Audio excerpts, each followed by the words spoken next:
Greetings, friends, fellow patriots, fellow citizens, and even non-citizens from around the world who are tuning into this week's edition of the We the People Convention Weekly News and Opinion Podcast. My name is Tom Zawistowski, and I'm the host of this podcast, but I'm also the president of the We the People Convention organization.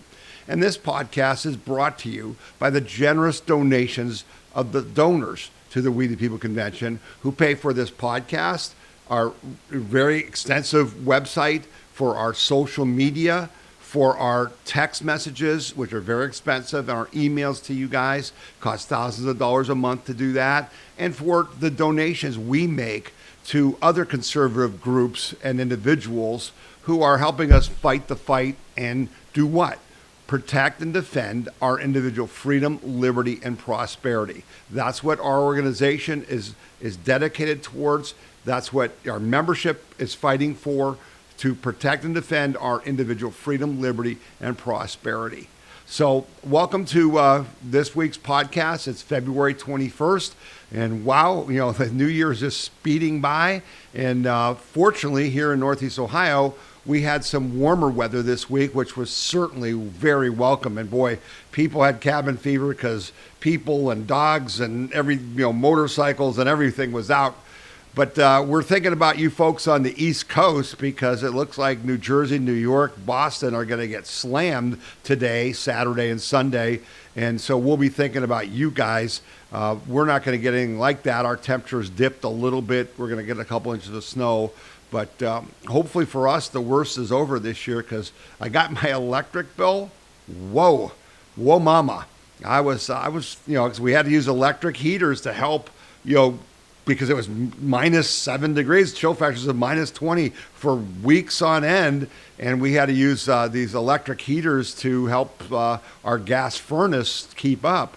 And I thought I was going to get a bill of about $350, which would have been about double what I normally pay. And I got the bill was $499. Yikes. So how cold was it? Yeah, it was $499 cold. But I'm thankful for that the power stayed on, that the power companies were able to generate the fuel we needed to stay warm, and we hope you're warm where you are.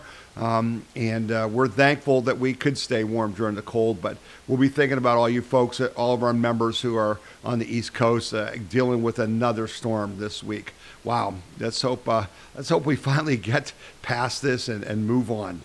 All right, speaking of moving on, there's the big story that broke yesterday was that the Supreme Court struck down President Trump's use of this specific type of tariff, this EUPA tariff.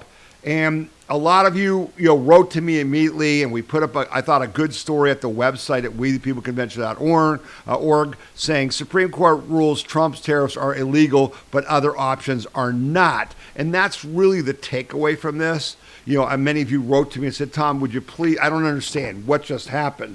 The Supreme Court on Tuesday struck down Trump's tariff in a 6-3 decision that was 170 pages long.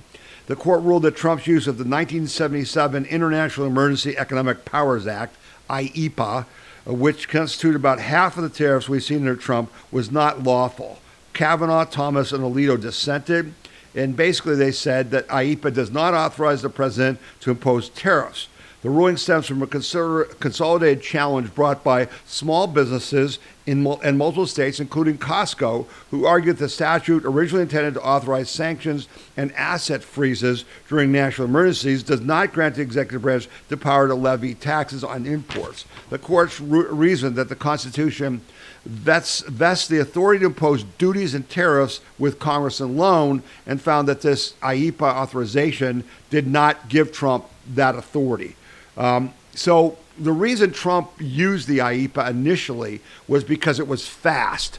You could do it in a hurry, and that's exactly what he did. Now it's been a year since he had that board saying we're going to have Liberation Day and we're going to go after all these countries that were tariffing us and basically make a fair trading field and give incentives for them to bring manufacturing back to the United States. And that has worked in spades. He also said it would raise lots of revenue, which it has done. And while the critics said it will raise inflation and it'll cause a recession, that just didn't happen. So I want to just play this short video by Treasury Secretary Scott Bessent, who basically just says, don't worry, we got a plan and nothing's going to change. So here's what he had to say. I would also like to take a moment to address today's Supreme Court ruling, and I would note that I did not change a single word in my speech post the ruling. President Trump will always put our national security and Americans first. And as I have said before, the president has multiple tools in his toolbox. Let's be clear about what today's ruling was and what it wasn't. Despite the misplaced gloating from Democrats, ill-informed media outlets, and the very people who gutted our industrial base, the court did not rule against President Trump's tariffs. 6 justices simply ruled that IEEPA authorities cannot be used to raise even $1 of revenue.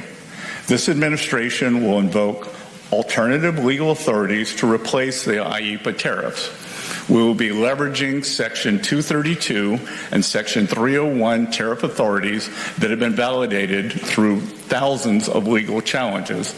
Treasury's estimates show that the use of Section 122 authority, combined with potentially enhanced Section 232 and Section 301 tariffs, will result in virtually unchanged tariff revenue in 2026.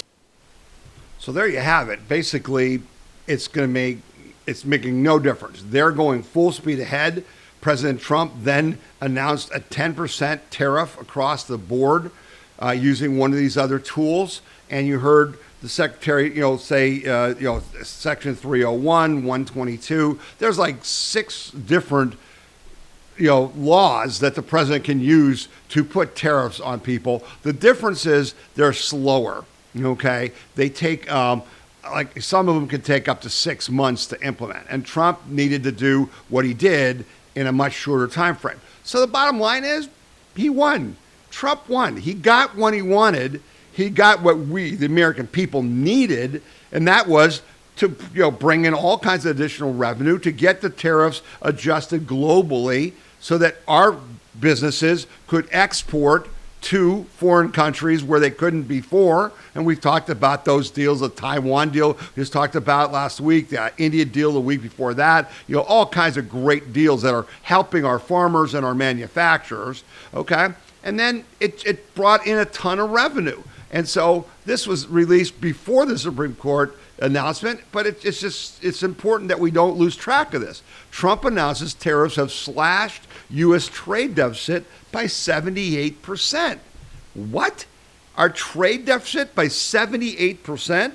The United States trade deficit has been reduced by 78% because of the tariffs being charged to other companies and countries. It will go into positive territory during this year for the first time in many decades. That's what Donald Trump said, okay? And so, they're talking about these tariffs are going to bring in like $3 trillion over 10 years, and Trump is going to use that to, get our deficit down, our annual deficit down, and to help do the most important thing, I think, which is bring more manufacturing and jobs to the United States. That's really the thing that I've loved about the tariffs. And so I know you're concerned. I know you're like, what does this mean? And I think, the Treasury Secretary made it clear. It doesn't mean that you're going to see any change in the direction we're going. We're going to nationalize industry. We're going to bring industry to the United States that previously we were getting products and goods and services from foreign countries. And that's what you and I want. So hope you feel better. I think you can do more research on it. I will post, these stories on our podcast page so you can, do more research, because I've got stories that go into lots of depth, but I don't think you needed that right now. You just needed to be assured that, yes, the Supreme Court was wrong. You can read Kavanaugh's decision. Kavanaugh's, going against the decision of the 6-3 majority. You can also read about Judge Thomas's, statements. This is a bad decision. It was a bad decision. The Supreme Court is wrong here. But, you know, that's not the first time they've been wrong. And, you know, we just got to deal with it. And fortunately, because of the experience he had in his first term, President Trump was already ready. It was within hours they said, here's what we're going to do next. So you know that they had an inkling that this was not going to get, you know, approved by the Supreme Court, and then they acted on that. So that's good stuff. Okay, so let me now just take you, because that was the breaking news of the week. But the most important thing to all of us, to every one of you watching this, there's only one thing you need to be focused on. And I mean, there's so many distractions, right? And we'll talk about President Trump saying he's going to release files about aliens and stuff. There's all kinds of distractions. Don't be distracted. There's one thing that each and every one of you have to be focused on starting this minute, if you haven't been already, and until we win. And that is passing the SAVE Act. We must pass the Save America Act. We must be calling Senate Leader Thune every day until they bring it to the floor and force the Democrats to filibuster, to argue, okay, that people shouldn't have IDs to vote. We want them, take as long as you want. We don't care if they want to do that for 3 months in a row, because it will destroy their chances to win, in November 2 ways. One, they won't be able to cheat because we'll pass the SAVE Act, and that will give us voter ID and to register and to vote and change the mail-in ballots and all that. And number two, they'll lose votes because people will say you're an idiot, and you're already seeing that on social media. This is an 85-15 issue. 85% of Americans say you should have an ID, a photo ID to vote, and you should be a U.S. citizen. The law says you should be a U.S. citizen. Every other modern country, developed nation, they call them, in the world has IDs to vote, except for us. So if Thune won't bring it to the floor to force the Democrats to filibuster, standing filibuster, what does that tell you and I? It's an 85-15 issue. If they can't pass something that 85% of Americans want and believe in, then who's representing us? What does that say to you? It says one thing. The Republicans and the Democrats want to cheat, and that your vote is worthless. That's what it says. If we don't pass the SAVE Act, the Republican Party is saying to you, we're going to let the Democrats cheat, or we're going to cheat, and you can't do anything about it. Well, you know what we'll do about it? You know what will happen? You and I won't vote. Why vote if your vote doesn't count? If they tell you flat out, your vote doesn't count because we're not going to pass the SAVE Act, why would we show up in November? That's a good question, right? So I posted this story, and it was great to see Victor Davis Hanson back writing again to basically open up and remind everybody of what is this all about. This is why the Marxist Dems are fighting so hard to stop passage of the SAVE Act by Victor Davis Hanson. Hanson explains exactly what the Marxist Dems did to you in America and why they did it. Biden's border chaos wasn't accidental. It was a political strategy to reshape America's electorate and expand left-wing Marxist power. Why would any president destroy the U.S. southern border? Hanson asked. The left typically pounces on anyone daring to suggest that the Biden administration had green-lighted illegal immigration to gain new constituents for agendas that otherwise were without broad public support. The left smears critics of open borders as racist conspiracists spreading the great replacement theory, which they put forward. Yet for years, Democrats and leftists themselves had written triumphalist books with titles like Emerging Democratic Majority, and often they crowded with that demography is destiny, not democracy, demography, okay? The left wing's global base even boasted of a new borderless world in which anyone could live anywhere he wished, right? The culmination of this new hubris in the U.S. was the Biden administration's destruction of the southern border enforcement of federal immigration laws. They destroyed our laws. On some days, the Biden influx exceeded anyone's wildest imagination at a rate of 10,000 illegal aliens per day. The Homeland Security Secretary Alejandro Mayorkas, in Baghdad Bob style, remember Baghdad Bob from the Iraq War, occasionally pontificated the border was secure, don't you know, as thousands in the background illegally swarmed the border without health or even rudimentary background checks. No health checks, no background checks about whether they were criminals or not. The less political agenda for illegal immigration was to be realized either immediately through compromised ballot integrity or soon enough by warping the census-based reapportionment of congressional districts. No wonder there is now near historical Democratic opposition to even basic national requirements of photo ID to vote. Yet traditional liberal polls like Gallup and Pew show that 83 to 84% of Americans support mandatory presentation of voter ID. All right? There you have it. And that rest of that article goes in and says what they didn't count on is you and I electing Donald Trump again. And they never expected that Donald Trump would actually keep his promise to deport all these illegal immigrants. And so now they're in total panic because it's actually happening. So what have they done? They shut down the government because ICE is as Gestapo, and they're untrained, and they're terrorizing American citizens. Except they're not. It's all a lie. So our government's in a shutdown of sort, which nobody's paying any attention to, right? Because we got all the money we need to keep ICE going, and they're keeping going.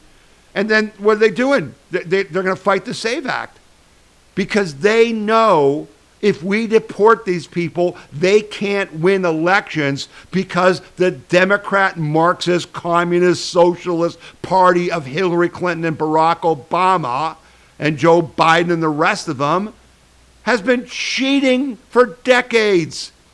And we're going to prove that. You'll see an interesting clip from John Solomon before the end of this first half of the show that will talk about that, okay? So the fight to deport isn't ending, and Tom Homan shreds Democrat victory lapping over ICE Minnesota drawdowns with inconvenient facts, okay? So again, we were concerned about what happened in Minneapolis. We were concerned that we were taking agents away. But Homan is not backing down, and we gave him credit for that last 2 weeks. President Donald Trump's border czar, Tom Homan, made one thing unmistakably clear about the ICE drawdown in Minneapolis, Minnesota. This is not the end, and federal agents can return at scale if necessary. Yes, ICE is ending its surge posture in Minneapolis. No, that doesn't mean enforcement is stopping. Homan addressed the transition during a television interview with Laura Ingraham on Thursday night, pushing back on the idea that federal authorities are retreating and the false claim that Democrats that this was a victory for the anti-ICE resistance movement in Minnesota. From the interview, he said, even though we're drawing down resources, we still want to have hundreds of special agents here before the drawdown who are working on the fraud case. Remember, this was all about $9 billion of Somali fraud, meaning stealing taxpayer dollars through fake daycare centers, fake adult daycare centers, and not only doing that, but giving some of that money to Ellison, the Attorney General, which we talked about last week, and he should be indicted, and Fry and to Walz, okay? And they were ballot harvesting. They were electing them. There's 100,000 Somalis in Minneapolis. How do you think Fry got elected? So what Homan is saying is, yeah, we got a lot of illegals out. It was like 4,000 illegals. They found 3,000, children who were trafficked that Joe Biden's, the Marxists who claim they care so much about women and children and families that they let be trafficked into, okay? So that was good. But he's also talking about the fraud investigation continues. And that's what the distraction was. The news, it was all about Somali fraud. You and I talked about it. We were all talking about it. And then, bang, ICE riots, ICE, all this. And then the killings of 2 protesters. And they took the Somali fraud off the table. But it's not off the table. There's going to be charges. These people stole $9 billion. And these agents and HHS and those people are investigating that. So don't think, that this is going away. We're still fighting the fight. Now, there's a good article that I will have on our podcast page where it says, an anti-ICE movement increasingly run by revolutionaries. Okay? And this is what I've been saying to you guys all along. This is not American citizens protesting ICE. I talked about what a hypocrite Walz is when he's, saying, that, people were killed, all kinds of, people were injured by ICE, but he never talks about the people who were murdered by the illegal immigrants, raped, robbed, beaten. Not a few, thousands of people in Minneapolis and Minnesota were hurt by these illegal criminals that Trump and Homan and Noam are arresting and deporting, okay? But this article, which I won't read a ton of it, but you can go and look at it on our page because it gets into real detail. As public support wanes, U.S. Immigration and Customs Enforcement, ICE, has become the target of nationwide protests. While many of these protests are peaceful and popular, they have also created an opening for aggressive activist networks with long histories of revolutionary politics. Some of these groups are moving beyond lawful dissent, with organizers and online channels increasingly promoting confrontation, disruption, and other unlawful actions against federal authorities. Two leading anti-ICE groups are Central Community Services Organization and Freedom Road Socialist Organization. Both have been subjected to federal scrutiny, including raids by Federal Bureau of Investigation in the past. Working variously through local chapters and affiliated networks, both groups have pushed militancy into protests that were once nonviolent. Even organizations in the progressive mainstream, including the Sunrise Movement and 5501, have become entangled in this ecosystem through coalition alignment and tactical approaches that involve acknowledged legal violations or heightened legal exposure. What began as criticism of federal immigration policy is now tied up with illegal, targeted agitation campaigns. Anti-ICE Democrats and centrists need to take responsibility for policing their movements, or they risk being seen as willing participants and escalating radicalism. They are willing participants. They are escalating this. Why? Because they know if they don't stop Trump, if they don't stop ICE from deporting their illegals, if they don't stop the SAVE Act, if they don't stop the Supreme Court from outlawing the racial gerrymandering that's going to cost 18 House seats to the left, if they don't stop Harmeet Dillon and the DOJ from forcing them to give their voter rolls to the feds to compare against the Social Security Administration database and the HHS naturalization citizenship database to get illegals off their voter rolls, they're done. They cease to exist. They go the way of the Whigs. And that's why I say to you, this is the year to win the war. This is the year we wipe them off the map. And that's why this is all happening. Okay? And so the pressure keeps building. This was a good sign. Senator Jim Banks calls for investigation into foreign-funded anti-ICE groups. We've said this all along. This isn't just happening domestically. This is a global effort by China to dominate the world, to defeat us, from within, not to confront us directly militarily, because even now they're still not ready for that. As we saw in Venezuela, we would beat them. So this is international. So what is Banks saying? Senator Jim Banks, Republican from Indiana, has called for a federal investigation into anti-immigration and customs enforcement activist groups he says are being organized and funded by foreign entities, including agents of the Chinese Communist Party. In a Wednesday letter to U.S. Attorney General Pam Bondi obtained by Breitbart News, Banks urged the Department of Justice to look into the growing national and coordinated network of radical leftists protesting ICE in events that often turn violent.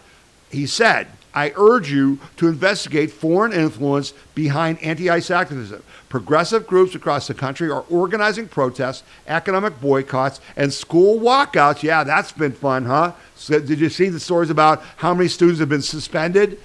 Again, what right do these Marxist teachers in our schools, A, have a right to have a job, and B, have a right to indoctrinate your children and send them out into the streets to protest ICE? That's disgusting. Anyway, as a parent, you should take appropriate action. He said, economic school walkouts oppose immigration enforcement. The center wrote, in many cases, they are inciting the obstruction of federal law. Point to examples of protesters assaulting federal officers, blocking and ramming vehicles, and storming churches. Banks argued the government must identify who is behind this chaos before it tears the country apart. You and I have been calling for that for how long? For how long? It should have happened months ago. It's ridiculous. Highlighting local authorities in Democratic-run jurisdictions who refuse to cooperate with federal law enforcement, financing from major left-wing donors, and sympathy from the mainstream media, banks noted that foreign adversaries to the U.S. are not disinterested parties in the anti-ICE movement.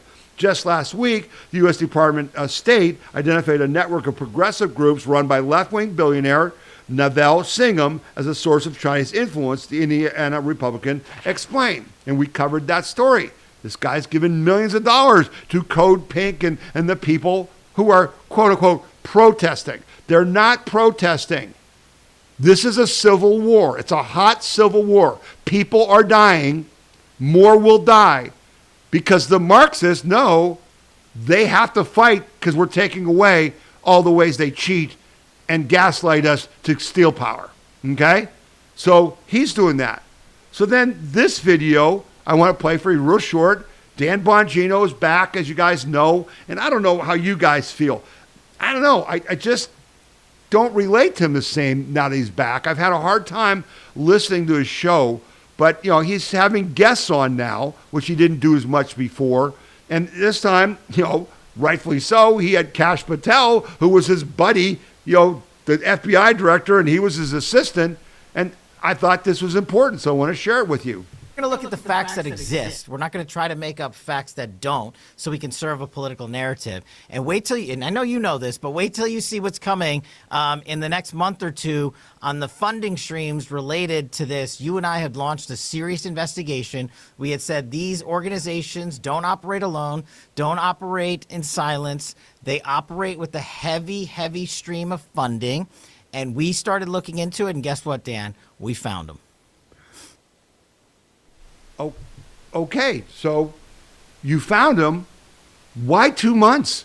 Why is it going to take 2 months? A month or two? Cash, baby. Let's start arresting people. Let's start, how about seizing their bank accounts? That would cripple them, right? What? Come on. There's all talk and no action. And I know you're as frustrated as I am. But yeah, this is true. But where's the action? So again, you know, they're on the case and, you know, we're having to trust them. But boy, this has been frustrating because we must stop these people. They can't function if they can't fly these protesters from city to city, if they can't house them, if they can't pay them their salaries. These are paid Marxist revolutionaries. You think the people in Minneapolis were from Minneapolis? Seriously? What percentage of the people in Minneapolis who were assaulting ICE officers, blocking them in, tracking them on Snapchat or whatever, you know, Telegram or whatever they were using? How many of them were from Minneapolis? Probably like 10%. These were trained Marxist activists. When are they going to be arrested? Boy, I don't know. Okay? Now, this was something I want to share with you. One of our members sent this to me, and I think you're going to love this. The Homeland Security put out a new website. It's called dhs.gov/wow for worst of the worst. So the website is dhs.gov/WOW, arrested, worst of the worst. And what this is is you can actually look up the people who are in your area. Okay, you can choose your state, and it will show you all the people that have been arrested and deported from your state. And when you scroll through and you start seeing your hometown, it really hits home. Okay? So I think you're going to want to look at that website. It'll be linked on our podcast page at wethepeopleconvention.org. Okay? And you're going to want to share with people. It's dhs.gov/WOW.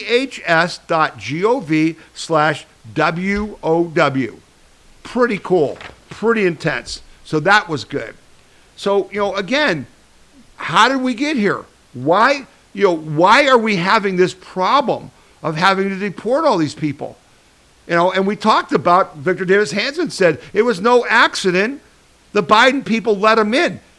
I said to you 2 weeks ago, why haven't we charged Mayorkas? And every person in Homeland Security, in Border Patrol, who knew the law and looked the other way. Why aren't they being charged, losing their pensions, are they still there? I don't get it. How can you're a government employee.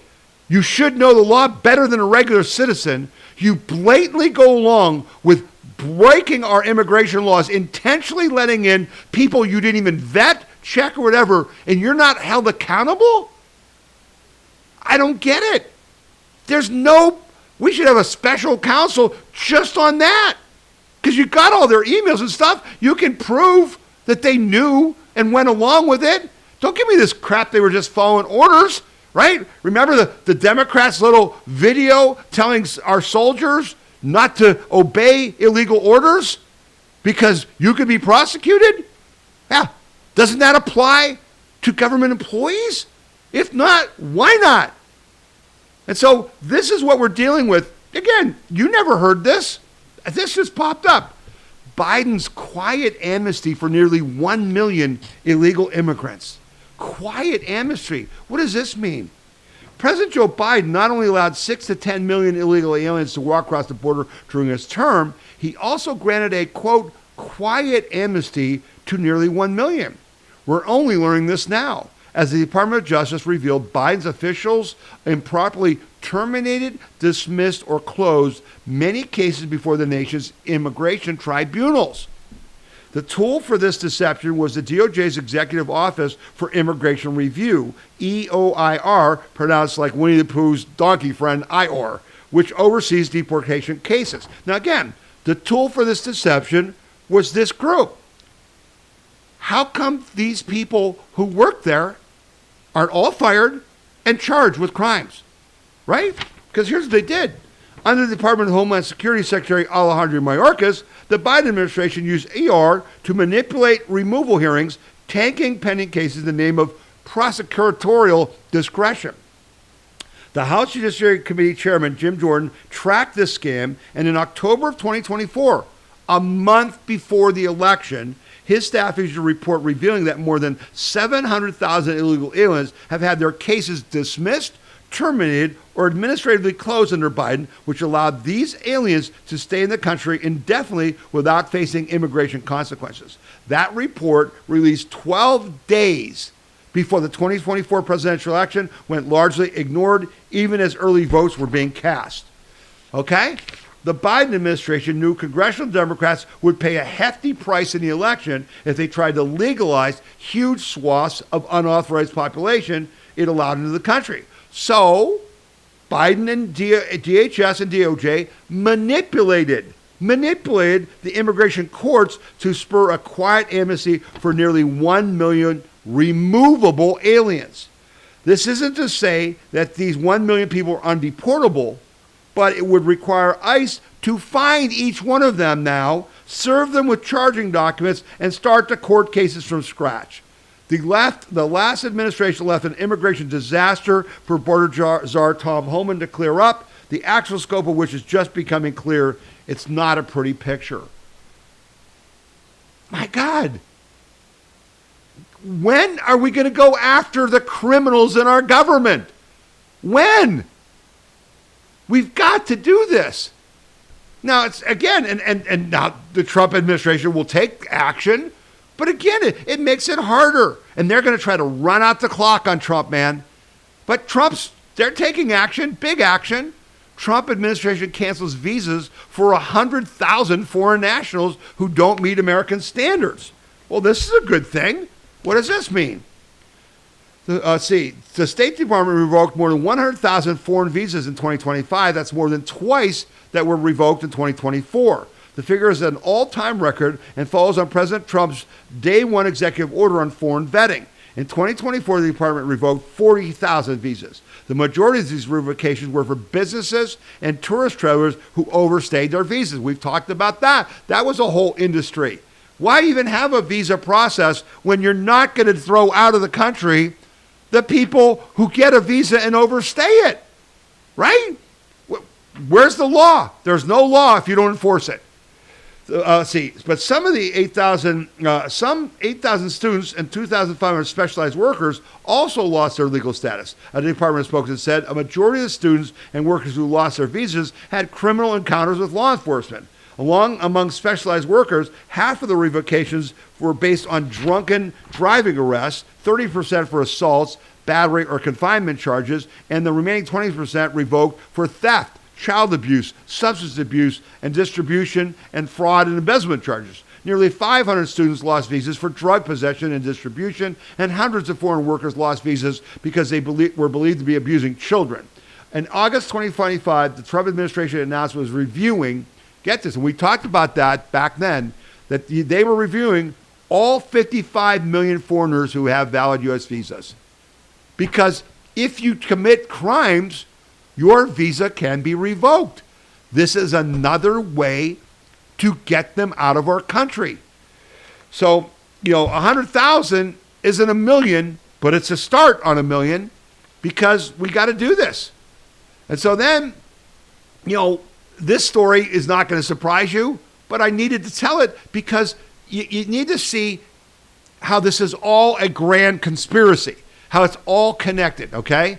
In Minneapolis, it's the taxpayers who pick up the tab for anti-ICE activism. Well, how does that work? It's not just the protesters who get paid to act like toddlers having a tantrum. Here in Minnesota, the city that sometimes and sometimes the state will actually pay businesses to take part in spontaneous activism. In this article, there's a X post where this Minneapolis city council member says, so Walz proposes forgivable loans for businesses affected by the ICE surge. And city council members send out emails telling businesses to close their doors and for workers to stay home, of course, because they want the protests to be successful. But now, as we told you last week, Walz and Fryer are saying, we want the federal government to pay us for the damages to our businesses.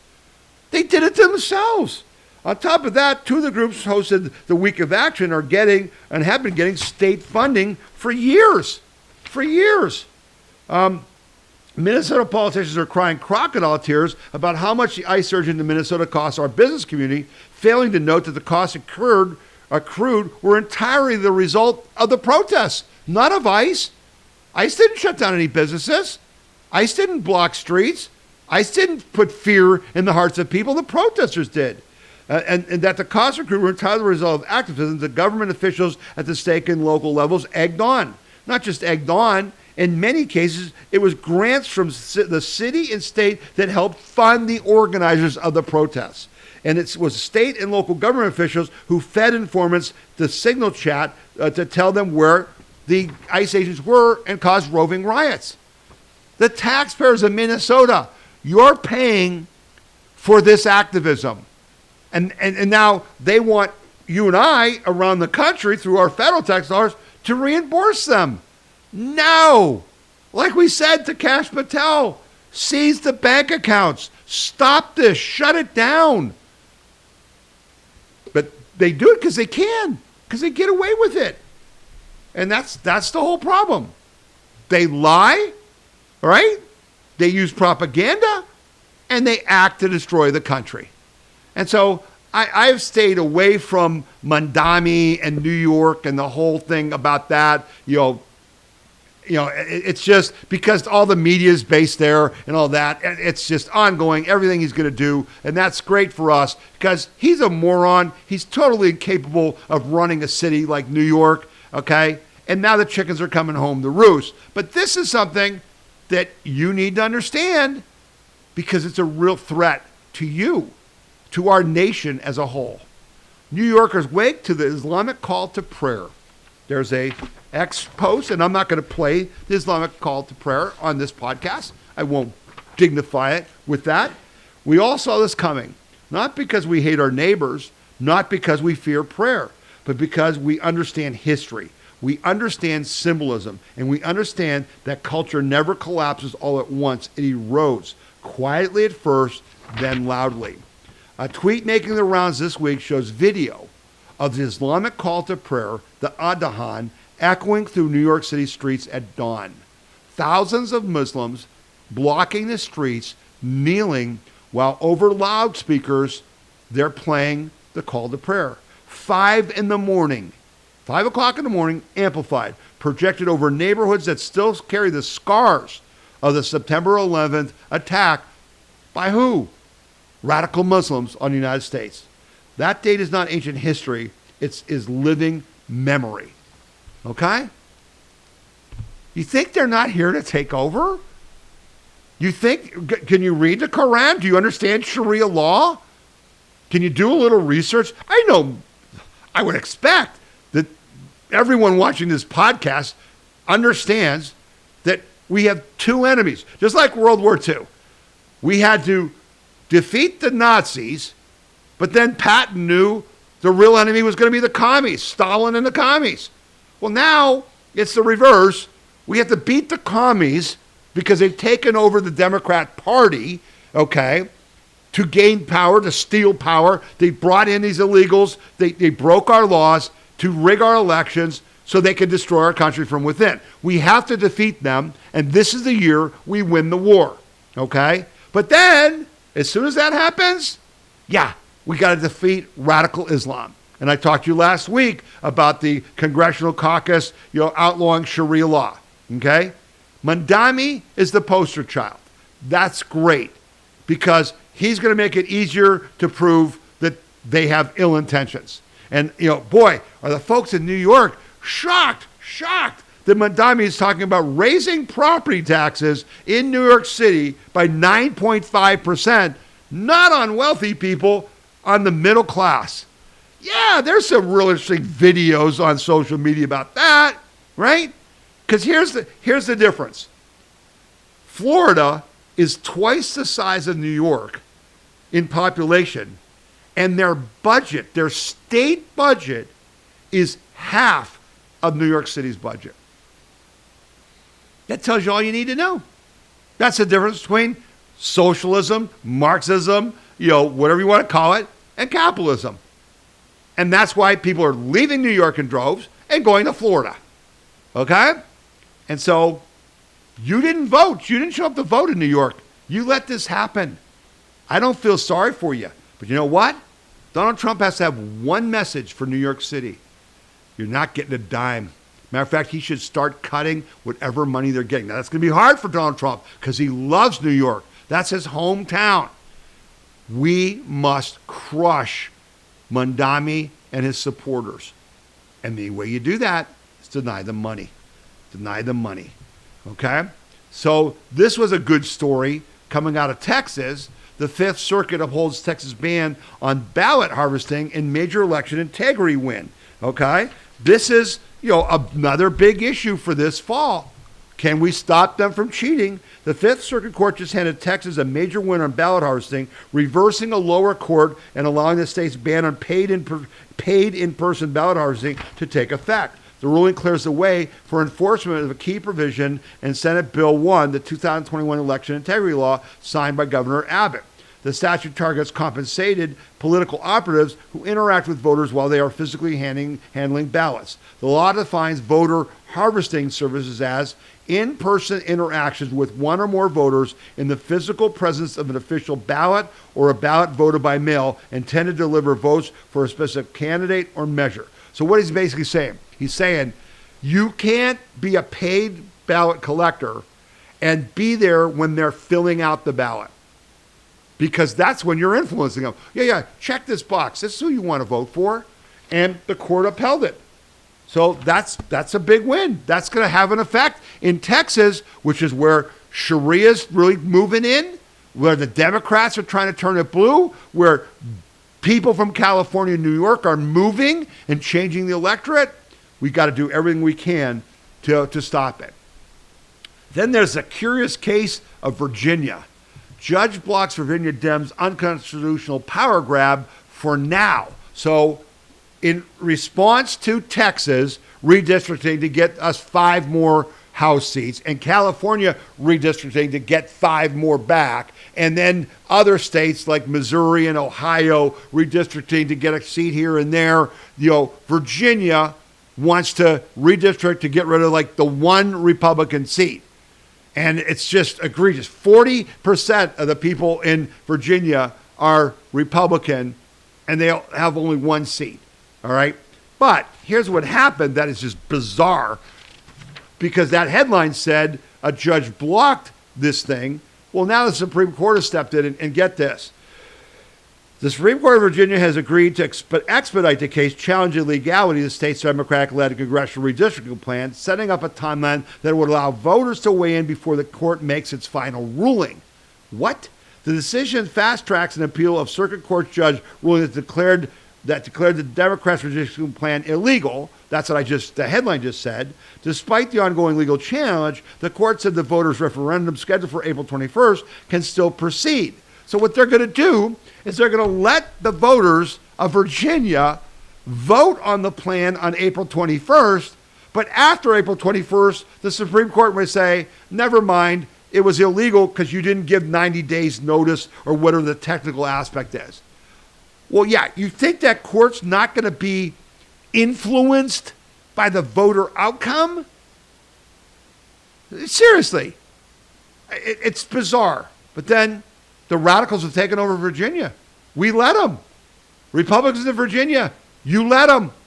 You let them win. They put the commie in, and now you got taxes on your guns, on your ammunition, on your businesses. You got all kinds, no ICE agents, cooperation, all that stuff. It's disgusting. It's terrible. It's terrible. Yeah, but it's because we didn't vote. We let it happen. So we'll see. Like I told you, the big things are pass the SAVE Act, pass the SAVE Act. Every one of you got to call Thune every day. Write to him, call his local offices, okay? In the Victor Davis Hanson story, you'll see links to that where you can contact all Thune's statewide offices individually. Call them all every day. So now I'm going to finish this first half of the podcast with this video of John Solomon talking with Dan Bongino. And what he says caught my ears. And let me just say this to you. We know forever, because of our experience in the Tea Party, that the CIA leaks information to the New York Times and the Washington Post and CNN when they want to do a hit job or whatever. It's pretty clear to me the guy who's getting leaked to now with Trump in office is John Solomon. Because week after week after week, Solomon has access to documents that nobody else has.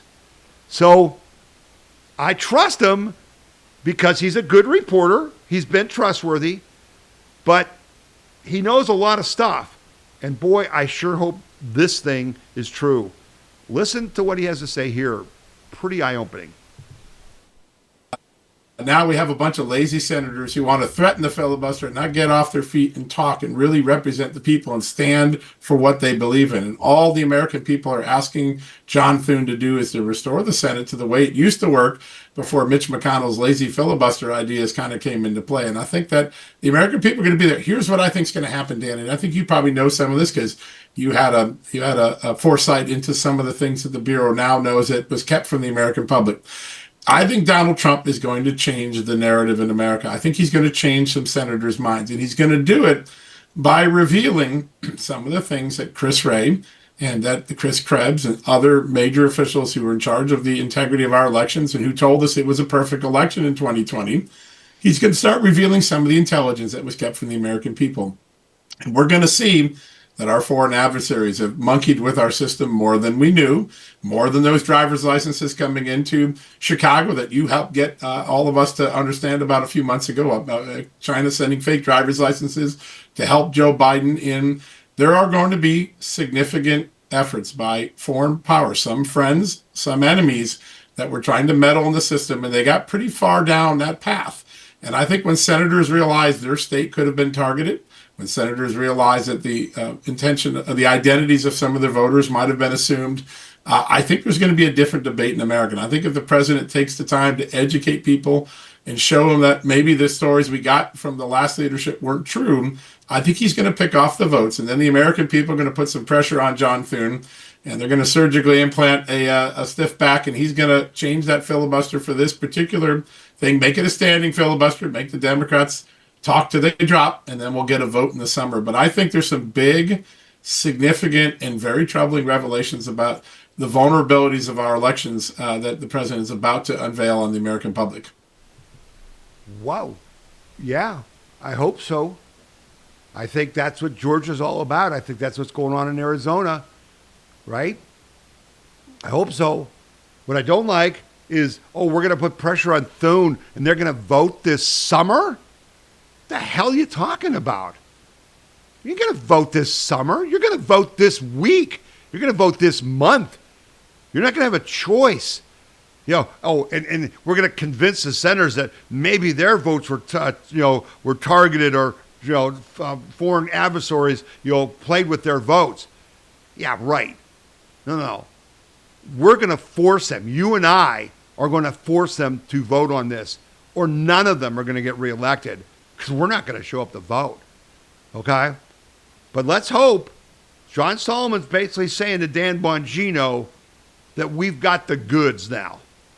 And we should have the goods, because we had them in 2020. Go ask Kathleen Engelbrecht from True the Vote. They handed the FBI and the DOJ the IP addresses for the servers in China that had the voter records from Pittsburgh and Detroit and other places on them. Okay? And instead of the Biden DOJ and FBI investigating those elections, they investigated Catherine Engelbrecht and True the Vote, don't you know? Time for that to end, folks. Keep praying. We need to show the American people the degree, the level of threat, of theft that was done with ballots and, illegal ballots, and foreign interference, because all of it was going on. The 2020 election was stolen. The time to prove it is right now, before the 2026 election. Okay? All right. I hope you enjoyed the first half of the podcast. I hope you feel better about the Supreme Court, it's getting rid of the tariffs, that it's not going to affect Trump's plans, and we got a backup plan, and we're going full force. Okay? But most of all, I hope John Solomon just reinforced it. I've reinforced it. Your number one job as an American citizen to protect and defend your individual freedom, liberty, and prosperity is to get the SAVE Act passed. And you need to work at it, not play at it, work at it until it is passed. Okay? That's what we're going to do as an organization, and we're going to do that with your help. So we're going to take a short break for these messages, and then we'll be back with the second half of the podcast. You've been listening to the We the People Convention weekly news and opinion podcast, and my name is Tom Zawistowski. The We the People Convention news and opinion radio program is paid for by donors like you. You can donate to the We the People Convention and support our cause by going to wethepeopleconvention.org, or by sending your check in any amount to We the People Convention, P.O. Box 6211, Akron, Ohio 44312. When you're playing a video, including our podcast, you'll see this little cloud button, and if you click it, it'll actually download the video to your hard disk. And this works on our podcast page as well.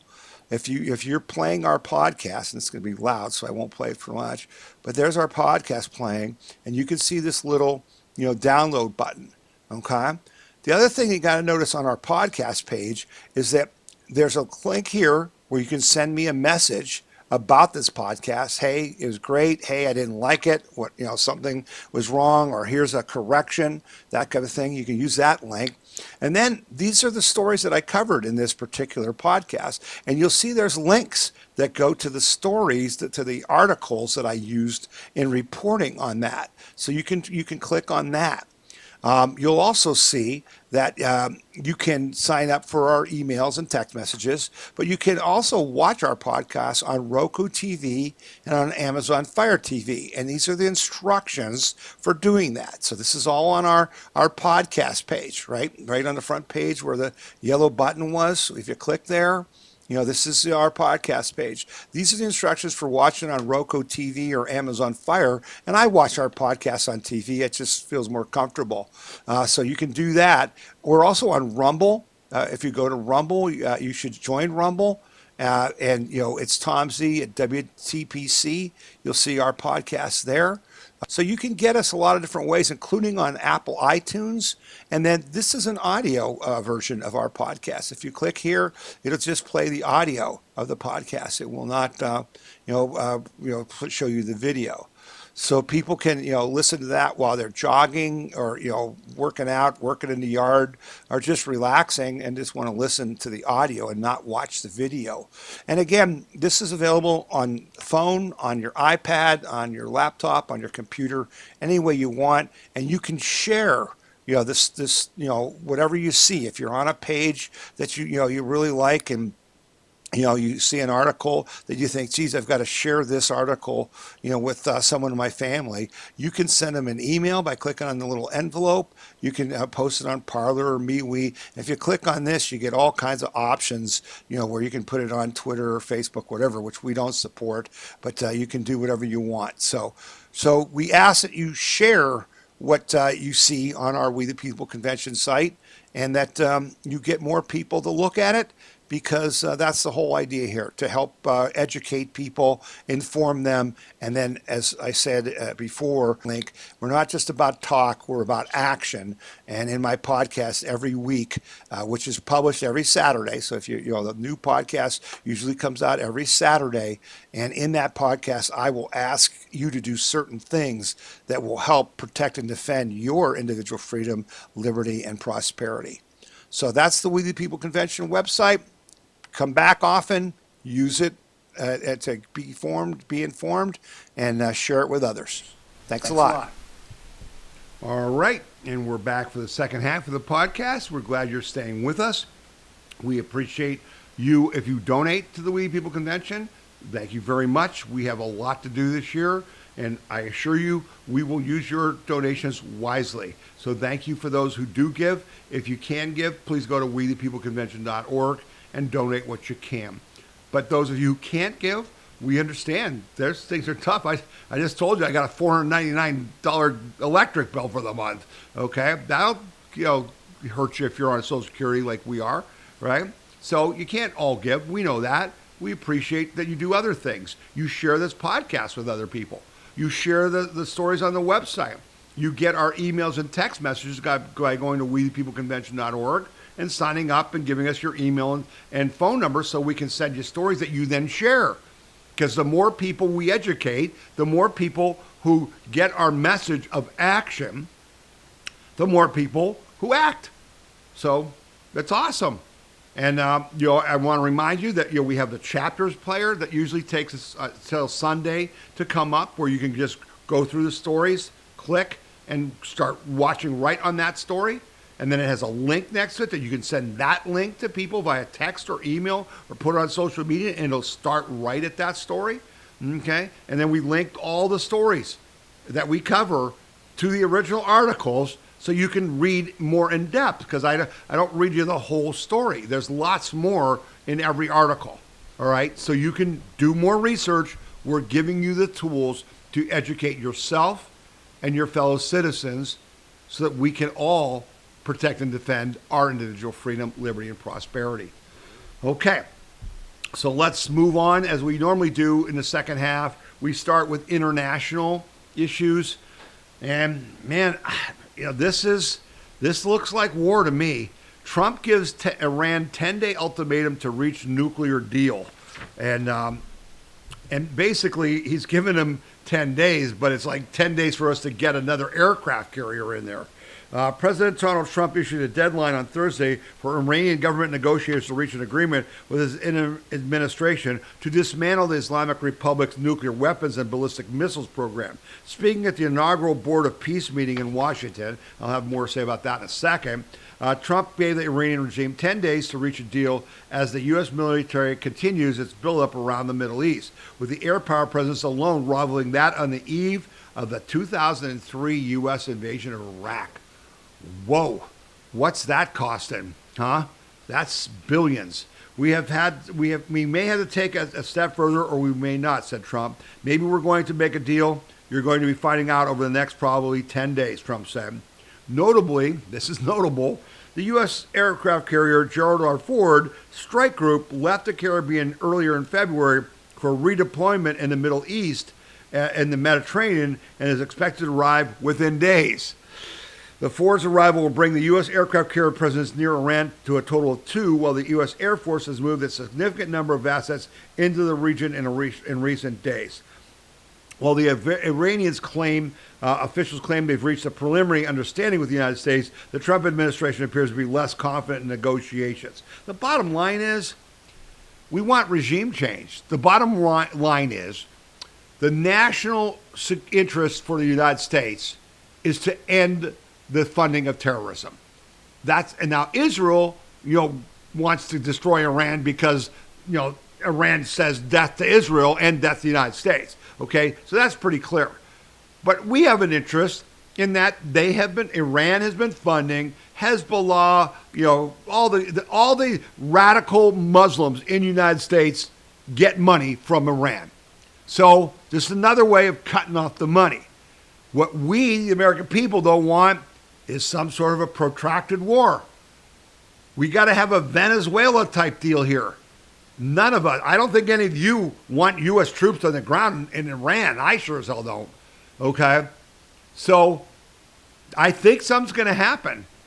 And Trump is not one to mess around. When he says 10 days, when he told Maduro, you got to make a decision, he wasn't kidding, right?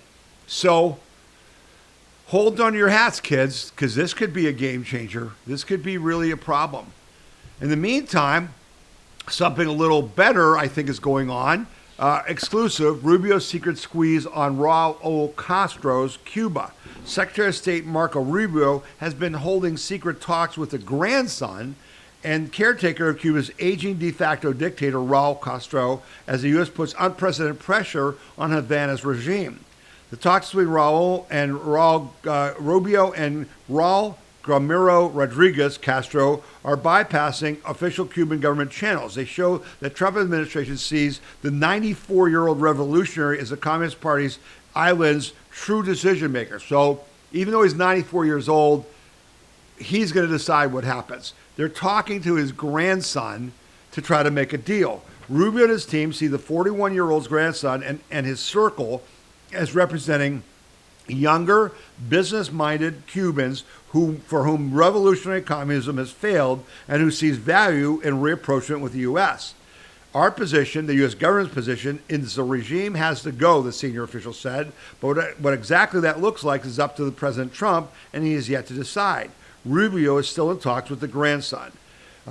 They are, to give you a little idea of the logic of this, the U.S. military success and technical superiority in the Maduro operation shook Cuba's leadership after American forces suffered no losses and killed at least 32 Cuban intelligence and military officials who were supposed to be guarding Maduro. But the U.S. decision to keep Maduro's government partners in power, notably his Vice President Delcy Rodriguez, who now is the acting president, signaled to Cuban insiders that Trump and Rubio are willing to make deals with rivals. Before Maduro was seized, Rubio and other Trump administration officials and advisors were in contact with Venezuela's elites, just as they are now doing with Cuba. They are looking for the next Delcy in Cuba, a source familiar to talks said. So that's smart.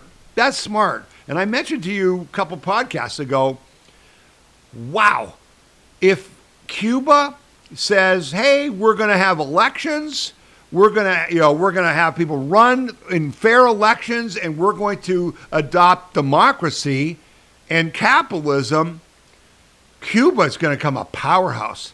I mentioned this to you before. If you research Cuba before Castro, man, it was a happening place, okay? And with casinos and hotels and racetracks and big business. And yeah, the mafia was there. There's a lot of other problems. But if the Cuban exiles in Florida who have lots of money see that they can move back, I'm just telling you, man, Cuba could become a huge source of economic development. So I think that's a great thing. And you should tell other people about that so they can be prepared for what might happen, okay? Then I mentioned that we would talk about the Board of Peace who had a meeting in D.C. and have put together $5 billion for Gaza reconstruction. Now, let me put that in context. They just pledged $5 billion. There's 20 nations on this Board of Peace, but it's going to take $50 billion, 10 times that, to fix Gaza. I mean, let me show you. Here's a picture of what Gaza looks like, folks. It looks like the surface of the moon. It's been leveled by Israel, okay? And so, no quick fix here. U.S. President Donald Trump said on February 15th that member states of the Board of Peace will announce a combined pledge of more than $5 billion towards Gaza humanitarian and reconstruction efforts at a meeting in Washington. And basically, the UN has sanctioned this group, and there is talk that this Board of Peace is a Trump attempt to basically get rid of the UN. That this Board of Peace, once they get going here in Gaza, is going to start acting in other ways. So just a little heads up. This is kind of under the radar, and we talked about a couple weeks ago that Trump paid, I forget what it was a huge amount of money to the UN because they were going to shut down. And people were like, why is he doing that? Why is he doing that? Well, Trump he knows there's method to his madness. This peace group is part of that. Keep an eye on it. Very interesting. This was kind of an interesting thing from RFK Jr. It says he'll act on the ultra-processed food petition. I didn't know anything about this until I started reading this article. Health Secretary Robert Kennedy says he will respond to a petition that could enable the limiting of corn syrup and more than a dozen other refined carbohydrates by rescinding an automatic safety status they currently have. This is the thing where there was a rule back when they started regulating what was in food that if you had been around for years like flour, you didn't have to prove it was safe. It was just considered safe.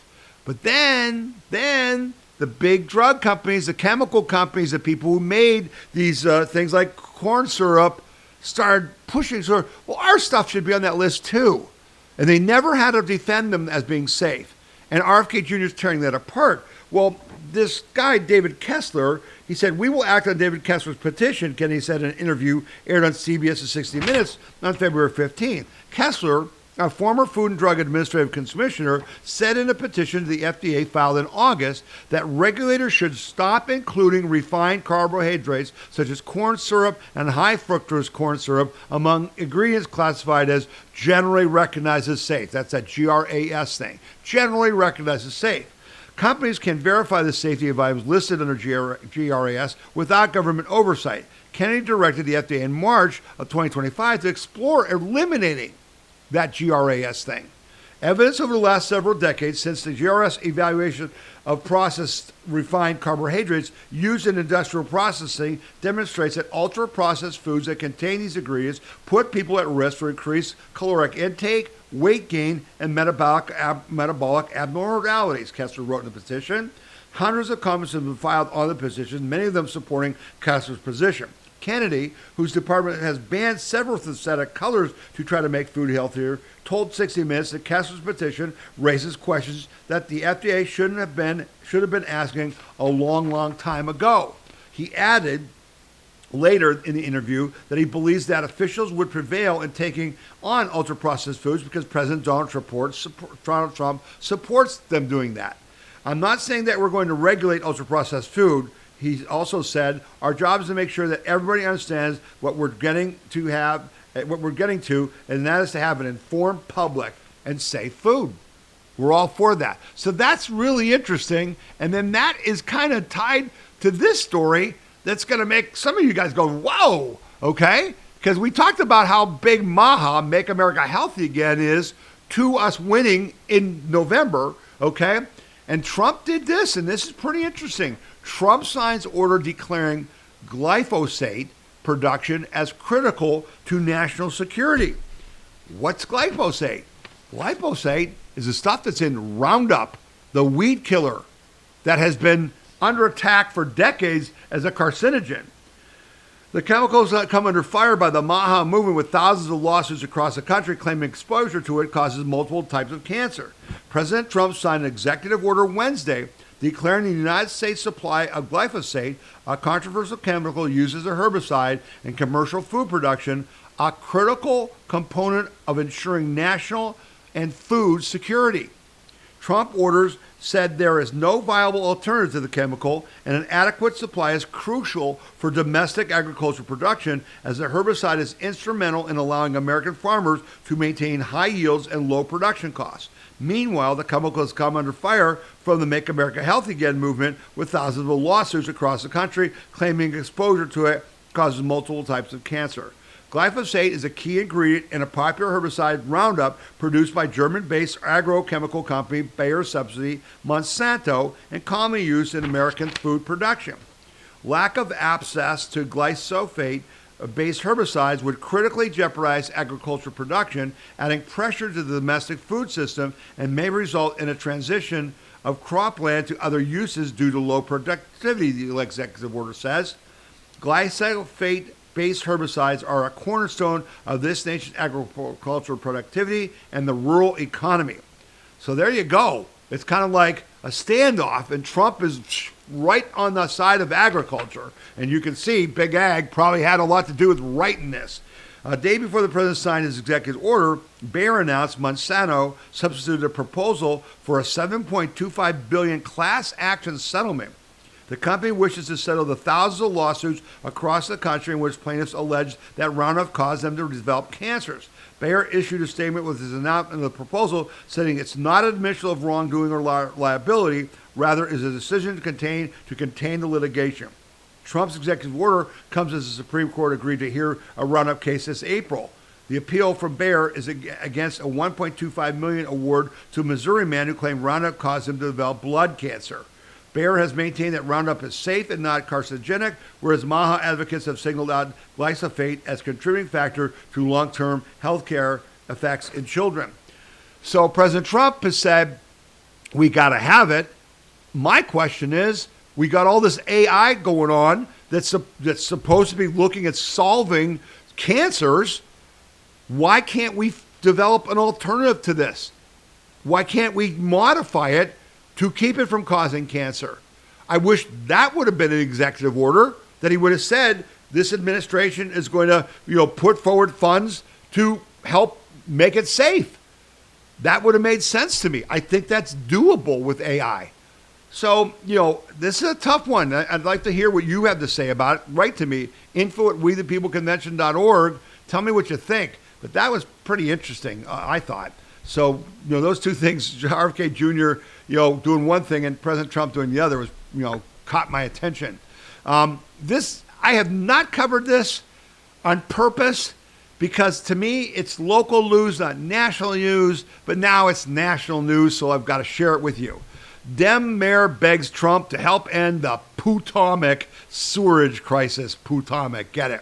This is the story about this huge sewer line in Maryland running along the Potomac River, which runs right into D.C., that broke in January and has spewed 1 billion gallons of unprocessed sewage, which means raw sewage, human waste.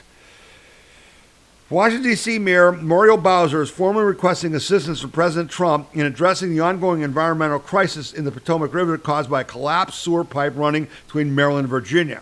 The Potomac Intercept Pipe, which ruptured on January 19th, that's a month ago, near Cabin John, Maryland, about 7 miles north of Georgetown, released an estimated 250 million gallons of raw untreated waste into the river, which flows through the heart of the nation's capital before the flow was diverted into the historic Chesapeake and Ohio Canal. On Wednesday evening, Mayor Bowser sent a letter requesting aid of FEMA, and the letter still being able to disperse emergency and provide regional assistance under the orders of President Trump, despite being impacted by the shutdown. So the Democrats voted to shut down the government, and FEMA was part of that, and now they're asking for their help, okay? And it's a Maryland problem. Let's see. In the letter, D.C. Mayor requested that President Trump formally declare a federal emergency so that FEMA can assist with repairs to the sewer pipe and help monitor, along with the EPA, the Potomac River's water quality. Concerningly, spot tests just downstream of the spill have shown E. coli levels near the site to be significantly higher than the EPA limits for swimming. Officials have also detected bacteria linked to staph infections and MRSA. The National Pulse reported earlier this week that President Trump directed FEMA to prepare a response to the crisis and help coordinate communications between federal and state agencies, including officials in Maryland, Virginia, and D.C. However, without a formal request for help, he couldn't do anything, and the governor of Maryland, who is supposed to be a potential Democrat candidate for president in 2028, is just being disgraced by this because he didn't act quick enough. He didn't do anything. And you know what he's worried about? He's worried about keeping ICE agents from rounding up illegals in Maryland, not stopping this EPA catastrophe. So, you know, there you go. There you go. You can't fix stupid, and Dems are beyond stupid. They're just they want to destroy America. So if there's 1 billion gallons of sewage going into the Potomac River, what do they care, right? Oh, I thought they were the ones that are about all the environment and stuff. I guess not. Guess not. So they're going to continue to be stupid because this Tuesday is the State of the Union, okay? President Trump is going to give his State of the Union address, and the Democrats plan to boycott. Why wouldn't you boycott? Why would you act like a civilized person? Why would you not sit there and listen to the President of the United States, say what he has to say, even if you disagree with it, because then as an adult, you can get up and talk to your constituents and do an X post or a video or whatever that says you disagree. No. You have to act like spoiled children, okay, and do stupid stuff. A group of Democrats is planning to boycott President Trump's State of the Union address on February 24th, opting instead to stage a counter rally on the National Mall called People's State of the Union, where they intend to criticize the president, his administration, and his record in office. The counter event will be organized by the left-leaning advocacy group Move On. Oh yeah, they're not a bunch of commies. No, there's MoveOn.org isn't connected to the Marxist Communist Party. No. Yeah, that's really good. And progressive media outlets like Midas Touch. Democratic lawmakers and invited speakers are expected to denounce the administration's record on the economy and health care, while also highlighting the stories of individuals, including federal workers who lost their jobs and immigrants affected by the president's immigration policies. Yeah, good luck with that. Okay, let's see what the viewership of that is. And don't worry, you'll have MS Now and CNN and those people covering that. Okay, you watch the viewership. Nobody cares. Nobody cares what you have to say because you don't have anything to say. It's the truth. You're just a bunch of damn liars. And people know that. People know that. This story I put out because I was like, what are you talking about? And if you didn't see it, you should have gotten an email and a text message because it's a pretty interesting story. What? Wall Street could seize your retirement savings due to a change in laws. A change in laws? What are you talking about?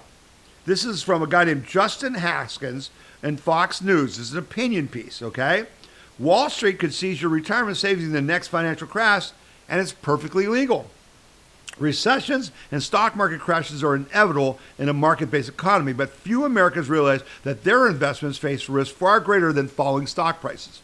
Because of largely unknown legal changes, millions of Americans could temporarily or even permanently lose their retirement and other investment savings in the next major financial crash, all while too big to fail Wall Street firms and banks are protected, but you're not. That might sound like a wild conspiracy theory, but the danger is real and well documented. Beginning in the 1970s, at the request of powerful Wall Street and banking institutions, state lawmakers quietly adopted a series of changes to the Uniform Commercial Code, a body of law enacted in all 50 states. These changes effectively allowed financial institutions to reassign direct ownership of most securities away from individual investors, including those holding retirement accounts and traditional brokerage accounts. Under the revised legal framework, direct ownership of securities such as stocks and bonds was centralized within single financial institution controlled by Wall Street's largest firms and banks, the Depository Trust Company, or DTC. Today, the DTC provides custody and asset servicing for 1.44 million securities issued for more than 170 countries and territories valued at more than $100 trillion as of 2025. To put that figure in perspective, the entire federal budget is roughly $7 trillion, and this group controls $100 trillion. In January, this guy released a new book, The Next Big Crash, Conspiracy and the Men Behind History's Biggest Heist. But you got to go and read this article to find out that this is real and they could do this, and we need to enact laws to change it. If you have, stocks, if you have an IRA, if you have a government or a union retirement, you might want to read that article. It was shocking to me. I had no idea. Also shocking to me, and you know that I have not spent a lot of time on the Epstein files, okay? It just is not something that I think affects our individual freedom, liberty, and prosperity. It's not a focal point. It's definitely terrible what happened, and the people who committed these crimes should be prosecuted, and they're not being. But, Prince Charles got arrested this week and all that. What's more troubling to me is the connections that people you and I trust have had. And they're trying to smear Trump, but that's not going too well. They're smearing themselves and everybody else. But this was very troubling, and this is from the conservative treehouse. And I want to take a minute to go through this because it's important to me, because I listened to Steve Bannon, I listened to War Room, and I've trusted him, and this was very concerning. This is by Sundance at the Conservative Treehouse. Through the years, I didn't really have much of an opinion of Steve Bannon. I approached any story of interest that surrounded him by simply looking at the factual details of the current event in question. Conservative Treehouse well understood that Bannon, and subsequently his expressed opinion and objective, was simply an outcome of his position, downstream from the billionaire of the moment who paid him. In essence, Steve Bannon always seemed to be, much like Kellyanne Conway, an advocate for whoever was financing him. From Rebecca Mercer at Breitbart forward to any endeavor thereafter, it was always just, appeared the same. Who's funding him is who Bannon advocated for, and that makes sense, okay? That said, with the release of the Epstein files, the relationship between Steve Bannon and Jeffrey Epstein is something that Conservative Treehouse did not expect. Bannon and Epstein were very close and talked to each other about seemingly everything. I can never unsee what I have read. Nor will CTH ever entertain the possibility that Bannon was ever a good element within the MAGA effort. There is a solid argument to be made that Bannon War Room was funded or organized in the funding mechanism by Jeffrey Epstein. The files of messages between them contain some shocking stuff happening in the background while Steve Bannon was in very close proximity to candidate and President Trump. The level of disdain Bannon had for Donald Trump's family and for Donald Trump himself is really something that Conservative Treehouse did not expect to see. And you can click on the article and you'll see links to it. I am left to wonder now how much of the vitriol against Jared Kushner and Ivanka Trump actually originated from the brain trust behind Bannon and the assembly of people in his immediate orbit. Initially, I saw some Twitter accounts attempt to defend Steve Bannon by saying Epstein did all the talking in their text exchange and Bannon was less communicative. However, that only applied to the first batch of files reviewed. As the few days went along, the people started signing files. Reading them gives a much more fulsome picture of the relationship. Steve Bannon may have been focused on the financial gains and perhaps networks of people in his association with Epstein, but he certainly got deep into it and expressed extreme praise for Epstein, even goes so far as to call him a god. These were two men in a very close relationship. There is no political ideological distance between Bannon and Epstein. The level of express skullduggery that has been going on for years in the background is very unsettling to accept. I say that as a person who doesn't customarily get shocked by duplicity. This is not about division. This is about something more akin to betrayal. Whoa. While putting on a MAGA face for the War Room broadcast, in the background, Bannon was actually plotting and advising on ways to eliminate Donald Trump from Republican politics. This is Brutus level disloyalty. Even accepting the guy has no moral compass other than his bank account, I can never unsee what I have seen. So you can go look at this article. It'll be linked on our podcast page. And then Raheem Sahim from the National Pulse. That organization has been close to Bannon. And he basically wrote several pieces this week saying, no, Steve Bannon is a film producer, and he's trying to get Epstein to talk, and what you see there isn't what you think. I've read that, and I'm really not buying it. And so you need to make up your own mind. I'll be interested to see what you think after you read this article and click on the links, because, again, who can we count on? Who on our side do we trust? After Charlie Kirk's death, look what's happened, right? The whole thing with, Tucker Carlson and Megyn Kelly and Mark Levin and Ben Shapiro and the destruction of that, which has caused me to not watch Tucker as much as I used to. Then you got, this going on with Bannon and the whole Bongino thing. Now he's back. There's just, there's real problems. Where do you find the truth? I hope you believe that you're finding the truth here on our podcast, because I'm committed to the truth, to my core, to my soul. I have been committed to the truth my whole life, okay? But it's getting harder. It's getting a lot harder for me to know what I should share with you and what I should not, because it's getting harder and harder to find the truth. Okay. I talked about this for a few weeks, and this is advancing. This is a significant trial. Meta chief Zuckerberg testified in high-stakes social media addiction trial in Los Angeles. And I've told you, this is a big deal because it is just a fact that social media, Facebook, Instagram, Google, all of them, Snapchat, they knew what they were doing. They wrote software to entrap young people. They psychologically manipulated people who could not defend themselves. That's not my opinion. That's a fact. Go to wethepeopleconvention.org, search on Dr. Haidt, Haidt. You'll get stories, an interview with him and Dr. Jordan Peterson that'll blow your mind. You'll get the interviews with him about banning, kids, under 16 from having social media access. It's on our website. It's not a question. It's not my opinion. The problem is we still haven't stopped them, okay? So this case is a big deal. One of the most anticipated days yet of a landmark social media addiction trial began on February 9th. Meta CEO Mark Zuckerberg took the stand at the Los Angeles Superior Court to answer allegations that he engineered his social media platforms to be addictive to children despite knowing the potential harms, okay? And if you want to, the landmark video, it's just on Netflix, called The Social Dilemma. The Social Dilemma. And it interviews the people who built LinkedIn, Facebook, Snapchat, MeWe, all of it.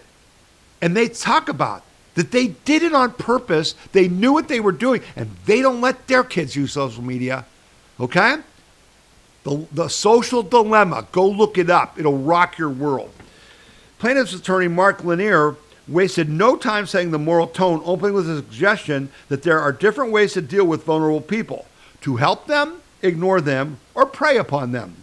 At the center of the case is a 19-year-old California girl identified in court documents by the initials KGM, who is accusing tech giants of engineering products that rewire young people's brains and trap them in a cycle of addiction and mental illness. The complaint alleges the plaintiff became addicted to Instagram as a child and suffered resulting harms, including depression, anxiety, and bodily dysphoria. Hers is one of the handful of bellwether trials that will presage how thousands of related cases brought by children's parents, school districts, and state attorney generals are argued and tried, and what kind of damages might be expected. like big tobacco. Remember big tobacco? And the national opioid settlements before them, these cases mark a generational turning point and could have profound long-term impacts on how the industry operates. Okay? So this will be linked. You should read the articles. It goes into depth about what Zuckerberg said and things. This is a turning point. We've got to get there. And so I was ecstatic. Ecstatic. Can you believe it? Over this. Trump mulls social media ban for minors. I've been hoping for this and praying for that Trump would get the message. Okay? And he did. President Donald Trump, First Lady Melania Trump, Laura Trump, and a bipartisan members of Congress, are now talking about President Trump supporting a ban on, like Australia did, social media use by minors. You can have a flip phone that has no apps on it, no social media, so your kid can call home, you know where they are, all that stuff. They're cheaper, okay? And where the schools have been doing this, the kids are playing cards at lunchtime, playing games out in the yard, meeting each other after school, not texting, not being destroyed by social media attacks, okay? President Donald Trump may move to restrict social media access for minors under a policy inspired by similar measures enacted in countries like Australia and France, as well as some U.S. states such as Florida. The Trump administration is believed to be considering a range of measures aimed to shield children from potential harms associated with social media platforms, an issue that has increasingly become tied to rising global mental health crisis. Boy, have we documented that.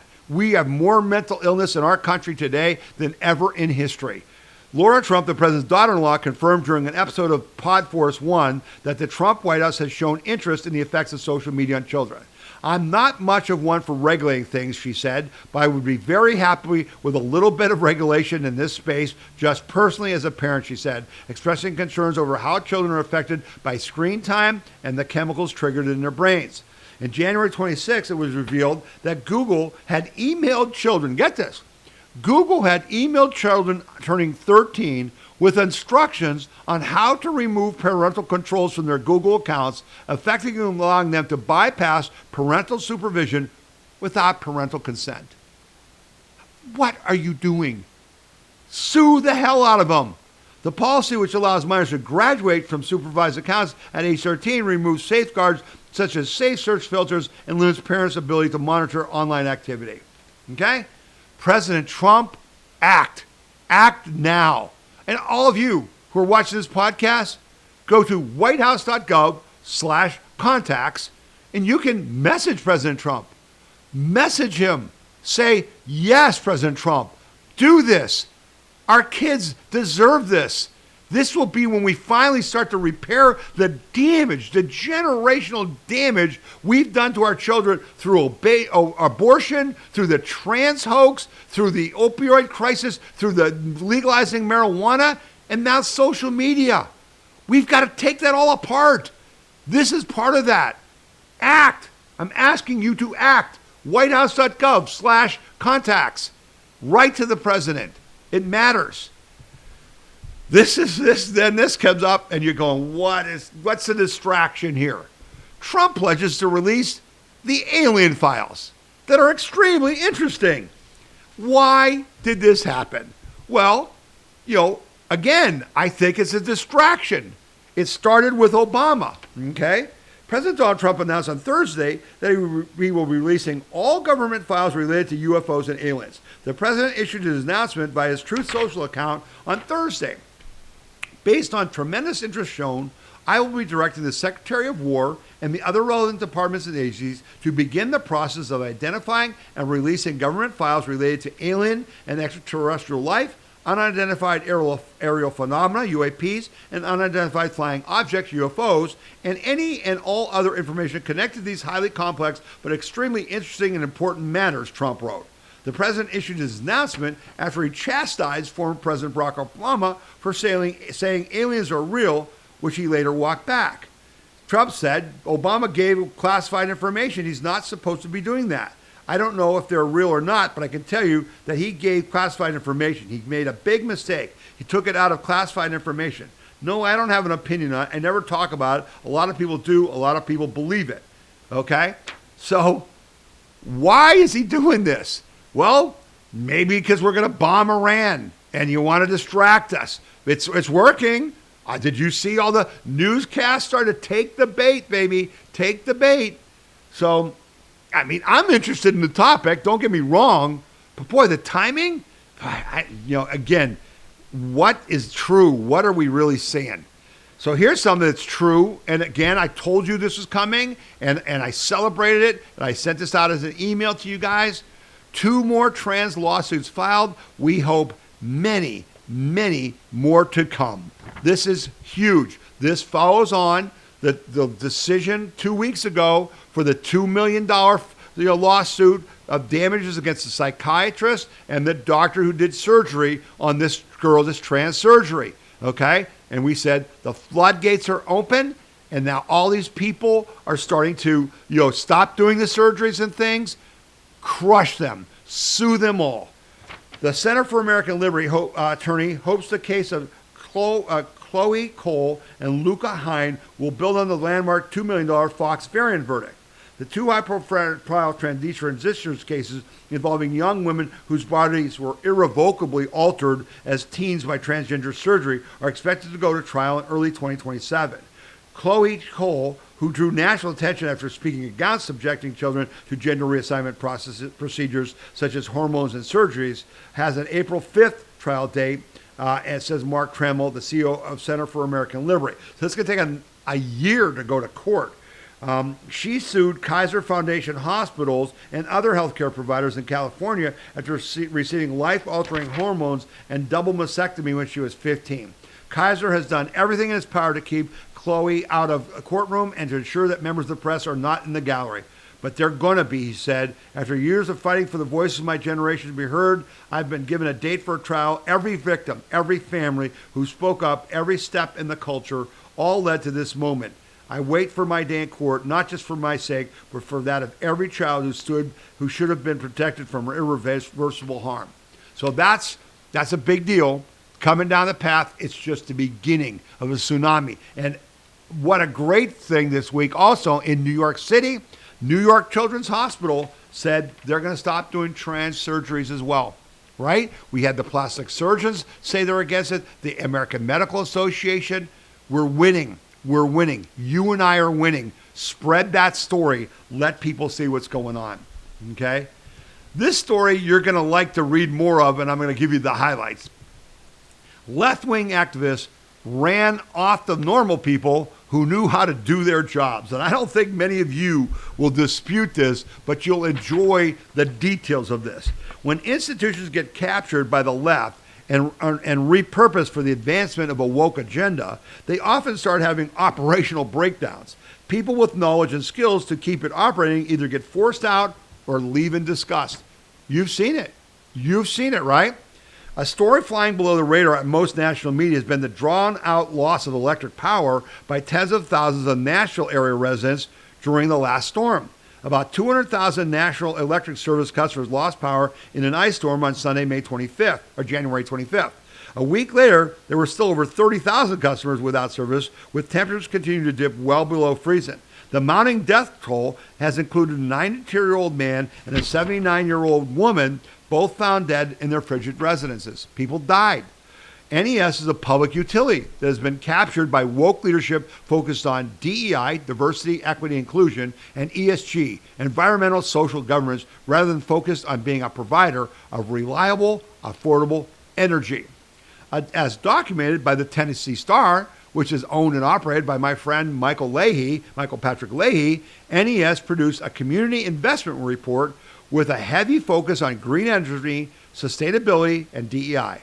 The CEO, Teresa Broyles-Alpin, boasted that employees were put through over 100 diversity, equity, inclusion, accessibility, and belonging training sessions. The report also identified renewable energy, electrification, energy efficiency and demand response, resiliency, diversity, equity, and inclusion, employee engagement and development, and greenhouse gas emissions as the topics most important to NES and stakeholder community. Maintaining a functioning electric grid is noticeably absent from that itemization. One reason the storm was so destructive is that NES deliberately refrained from trimming trees along power lines. Just this past August, Ms. Broyles-Alpin boasted on local TV about the utilities' decision not to prevent trimming, not to do preventative trimming, saying that we care about the canopy. We care about the green, the trees, right? The canopy. We have to live here too. I don't want us destroying the canopy. Unfortunately, that canopy got covered in ice and much of it fell on power lines, causing extensive damage, with NEC apparently incapable of handling the core function of a utility nor capable of getting services restored. There's a growing clamor for state politicians for change in how the inept utility is run, and perhaps she needs to go. If you read this story, it goes into, the same thing happened in Los Angeles. The same thing happened in Memphis. It's all over where the woke take over these utilities and destroy them, and people die. We got to stop that. You got to stop that. You can't allow it. There's the evidence. Okay? So now we got a few more stories to bring the podcast to a close, and some real good stuff. We'll go pretty quickly through these things as we reach the end of the podcast here. Trump went to Georgia to do a campaign rally in the district where Marjorie Taylor Greene has stepped down, and there's going to be a new House election coming up. But he took his message of economic recovery, of affordability. All right. And so I will link to, the president returns to Georgia delivering real relief for families, with much more on the way. Okay. President Trump visited Georgia, and he basically put forward a statement about Georgia's average gas price stands at $2.71 per gallon, down 40% from its all-time high with Biden. Thanks to President Trump and Republican working family tax cuts, the average Georgia family is saving $3,000 on their taxes this year. Georgians stand to see wages rise by up to $6,700 per person over the next couple of years. Tax reform will protect 204,000 Georgia jobs. Georgia is receiving an investment of $218 million in rural health care, thanks to the Republicans strengthening communities across the state in rural hospitals. Okay, and so he went and he talked about affordability. That is the message, and he had a great line. He said, "Did you notice what's going on? Do you notice the Democrats aren't talking about affordability anymore?" He said, "Because I won. They want to talk affordability. We blitzed them. We showed inflation is down. We showed, jobs are up. We showed, the GDP is up. The economy is booming." And now they don't want to talk about affordability, do they? They want to talk about ICE, right? They want to talk about ICE. They want to talk about, people's healthcare premiums going up because they wanted us to keep funding the Obamacare subsidies. They got nothing. They got nothing, and Trump's taking away whatever they had, right? So again, let's just keep it going. He started the conversation. Here you go. U.S. mortgage rates fell to a 41-month low. A 41-month low is a good thing, folks. So what happened? The weekly average mortgage rate on a 30-year fixed mortgage has dropped to its lowest level in 41 months, easing affordability concerns among prospective home buyers, according to February 19th data from Freddie Mac. For the week ending February 19th, the 30-year mortgage weekly rate was 6.01%, basically 6%. Mortgage rates dropping again this week, now down to its lowest level since September 2022. And the lower this rate environment is not only improving affordability for prospective home buyers, so it's 6% is the best rate since 2022 to buy a house, but it's also strengthening the refinance efforts. Over the past year, refinancing applications activity has more than doubled, enabling many recent buyers to reduce their annual mortgage payments by thousands of dollars. A 6% mortgage rate is almost a percentage point lower than the 6.96 rate when Trump's administration took office a year ago. So it was 7%, now it's 6%. That comes out to, according to the National Association of Realtors, the median sale price of an existing home in January was about $400,000, $396,800. The rate dip during the Trump administration lowers the monthly mortgage payment for such a home with a 20% down payment by $200 a month. Okay? That's not huge, but it's $200 a month, and it's going to get lower. Again, affordability is returning because of the Trump programs. Okay? And because of this, despite all you hear, the left, hey, President Trump's not popular. ICE is not popular. Nobody wants to deport these people. It's all propaganda. It's all lies, okay? President Trump is hated. Literally, I heard that on the MSNBC and CNN this week. He's hated. He's hated. Yeah, really? Trump approval exceeds election victory margin and new insider advantage national poll. 50% approve of Trump, 46% disapprove. Okay, now there's lots of polls. I get it. And you and I know that most polls are propaganda. They're done to prove a point, not tell the truth. This group, I think, has a good reputation. Okay? An Insider Advantage national survey of 800 likely voters conducted February 17th and 18th, utilizing mixed mode telephone and internet with a margin of error of plus or minus 3.46%, shows Donald Trump's approval rating basically mirroring or above the national popular vote result in the election of November 2024. 50% approve, 46% disapprove, 4% are undecided. After a period of weakness in his approval ratings, President Trump has come back to the 50% level, nearly exceeding his margin of victory against Kamala Harris in 2024. Other pollsters have also correctly pushed Trump, shown Trump his approval rating going up. A Rasmussen report shows the approval on the rise as well. Basically, it's a combination of ICE raids, which are popular, becoming orderly and strategic, and evidence that the economy is actually turning to the positive. While the last government shutdown hurt Trump's rating, this one appears to be actually helping his numbers. So we learned from the first shutdown that it wasn't his shutdown. The Democrats were selling a lie. They shut down the government to help make pharmaceutical and insurance companies wealthy so they could give money to Democrats. And everybody learned that because of you and I, okay? So then, they're seeing this shutdown about basically stopping ICE is exactly what we talked about in this podcast. So he's winning because you and I are sharing information and educating people. These are clearly two camps who utilize different methods of data collection and weighing in their approval ratings, but I would note that firms with mostly accurately polled Trump 3 elections use similar methodologies. So basically, this poll, I think, is legit. Trump's got 50% approval. That's good. In America, that's unprecedented, okay? And it's really probably higher because if you really got people to tell the truth, they would get rid of their biases and say, yeah, I certainly prefer this guy to Biden. All right, so now I'm going to talk to you about a couple really cool things that are going on. I'm pushing you to celebrate America's 250th anniversary, okay? And I'm trying to get you thinking about things you can do. So I came across this. I mentioned PragerU had these trucks, and one of our members wrote to me and said, Tom, I want to know about these trucks. So here you go, okay? Freedom Truck, an interactive journey through America's founding. This is being put on by PragerU.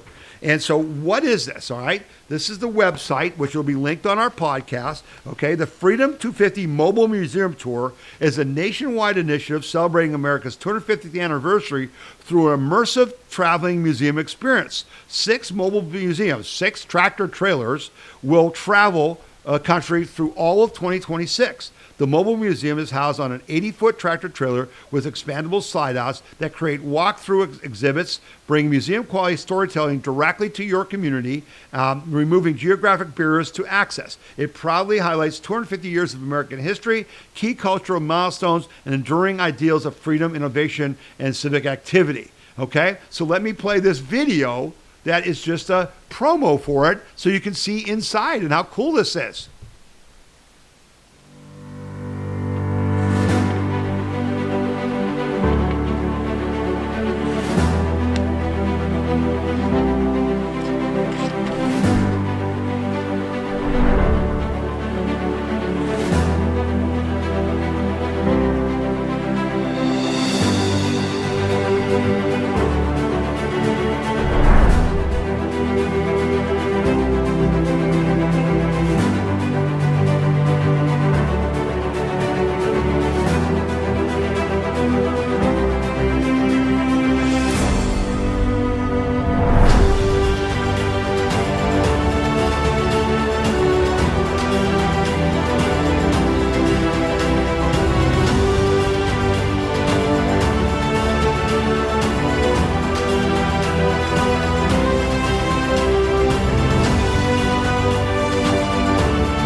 about that? Pretty cool, huh? So let me give you some details. All right, let me give you some details. The Freedom Tour creates a powerful platform for community engagement and education, patriotic and historical storytelling, corporate, nonprofit, and civic partnerships, large-scale national visibility celebrating America's 250th anniversary. Frequently asked questions. How long does the Freedom Truck stay at a venue? There is a 2-day minimum stay, but it can be longer. Is there a cost to the exhibitor, venue, or attendees? There is no cost. PragerU, of which our organization, We the People Convention, donates to PragerU, has for years. Nan and I donate individually to PragerU. I know many of you do. They're paying for these 6 tractor trailers. How long is it set up and tear down? The exhibit takes 2 hours to set up and tear down. Is additional manpower required? The exhibit is delivered and set up by our team and staffed by 2 museum managers who will oversee the event and guest experience. Volunteers are optional, but welcome. That's a cool thing. How much space does the exhibit require? Including a safety zone of 15 feet around the rig, approximately 127 feet by 63 feet when operational. How heavy is it? Each mobile museum rig truck weighs 74,500 pounds. Yikes. What are the power requirements? Shore power hookups are required for events longer than 24 hours operating duration. 120 to 208 volts, 3-phase, 200 amp, 60 hertz, 5-wire. You'll be able to get this on the link that I'm going to put on our website. What surface is required? The Freedom Truck requires a hard surface of concrete and asphalt. Can host organizations plan additional programming events outside the truck? Yes, if coordinated advance of arrival with our staff. So the truck comes, provides a national experience, and then you can have tents outside highlighting the history of your township, of your city, of your community, of your state. So your historical community can get involved. Okay, so I'm going to give you, for those of you listening, okay, I'm going to give you the address where you can get this information. PragerU.com. That's Prageru, Prager, PragerU.com/freedom-trucks-mobile-museum. PragerU.com/freedom, so there's a backslash, and then a dash, like a line, Freedom Trucks Mobile Museum, okay? And it'll be linked on our podcast page. I am already talking to our township trustees about bringing one of these trucks to us during the summer, okay? So we can do it. You can do the same thing. They've already got a list of these things and this is at, now the other site you got to remember is the national site. So when you go to wethepeopleconvention.org and you see the thing on the button on the front now that says 250th anniversary, let's celebrate. When you click that, it shows you videos and things, and I'll be adding to it, okay? But it also links you to the main site nationally that is called freedom250.gov or .org, freedom250.org, freedom250.org, and that's where you'll see like schedules, and they have a video about these Freedom Trucks as well and other things that are going on. So go look at it all the time. They're adding. But here's just a list to tell you. So today's February 21st. This weekend, the Freedom Trucks at Florida Atlantic University and Boca Raton, Florida. On February 26th and 28th, there'll be a truck in Orange Park, Florida at St. John's Classical Academy. In March 1st through the 4th, Batesville, Leesville, South Carolina at the Batesville-Leesville High School. March 3rd to the 6th in Florence, South Carolina at the West Florence High School. March 5th and 6th, Columbia, South Carolina. April 3rd to the 12th, Phoenix, Arizona, Maricopa County Fair. Now, April 22nd to the 24th, Newland, North Carolina, okay, at the Avery County Fairground. So there's pages of these, and it's filling up. There's 6 trucks, so they could do, they can be more than one place each weekend. You can get one, all right? Let's do it. Let's make it happen. Let's celebrate our anniversary. Why? To create positive self-talk, to quit beating up on ourselves, and to just talk to each other about what we've done to make the greatest country in the world, what we the people have done. So last week, I couldn't show you the video of the picture of the banner we're designing, and so here it is now. Happy birthday, America, 250th. How are you going to celebrate all that we the people have achieved? And then it's got our wethepeopleconvention.org website address. And you'll see, if you can watch this or you're listening, it's got, everything from Ben Franklin and the invention of the light bulb and the telephone and the White Brothers plane to the lunar lander, the nuclear bomb, the Statue of Liberty, the iPhone, computers, all kinds of stuff. Okay? And so we gotten letters and emails from you guys saying you might be interested in buying a banner like that. So I'm getting pricing, should have it this week. And then when you go to wethepeopleconvention.org, click on the 250th anniversary, okay, and you'll see this banner, and there'll be a link on it that says, if you'd like to order one, click here, and we'll have an order form. It's not ready yet. Should have it this week. I'm waiting for pricing. Some people are saying we should put it on T-shirts and stuff. I don't know. We'll see, okay? We'll see what happens. But anyway, we're excited about that. We hope you're getting excited about the 250th anniversary because it's our anniversary. It's We the People's anniversary. And it's a celebration of what we have done as individuals to protect and defend our individual freedom, liberty, and prosperity and make this nation what it is, the envy of the world. Okay? That's why you should be planning for this summer, for this year, anytime, starting right now, going all year, the whole year. Okay? So we're going to wrap up the podcast. We're going to, remember our friend Charlie Kirk, and we're going to stay strong in our, following his teachings and what he, did to help get our country to come together and win the election in 2024. They took his life to try to silence us. And we have to take the actions that are in this podcast and share the information so that they can never silence Charlie Kirk. That's what we do. That's what each of you do every week. And we're going to continue to honor our friend Charlie Kirk because we owe him a huge debt of gratitude. I want you to tell people about this podcast. If you have questions or comments, if I said something wrong, if I didn't cover something we should have covered, please write to me at info@wethepeopleconvention.org. info@wethepeopleconvention.org. But mostly share the podcast. Come to the podcast page, use the chapters player. Click on the links to the stories. But we're on Rumble. We're on YouTube at We the People Convention. Okay? You can share the videos there. We're on X. I post a video as soon as I'm done. Matter of fact, the first place it usually goes is on X, not because I did that on purpose, but there's a technical reason that it goes faster, that it gets up there first. Okay? Share the podcast wherever you are. Share our stories. Our shorts are on YouTube now. We're putting shorts on Facebook, Instagram. These are little snippets from the show each week. Every day I put a different one on, and those are getting thousands of views. Share it on Facebook. Share it on Instagram. Share it on on Rumble and on YouTube. But get the word out, because the more people we get into the movement, the better off we'll be. Okay? All right, so I'm going to wrap up this week's podcast. I hope you enjoyed it. Hope you have a great weekend. We'll be praying for you guys on the East Coast. We're going to get a bunch of snow. Hunker down. You'll get through it just like we did. Hope you don't have a $500 electric bill because of it. And all the rest of you around the country, I hope you're getting your lives back together and you have a great weekend. Okay? You've been listening to the We the People Convention weekly news and opinion podcast. My name is Tom Zawistowski. May God bless you, each and every one of you, and may God continue to bless our great nation. See you next week. Bye now.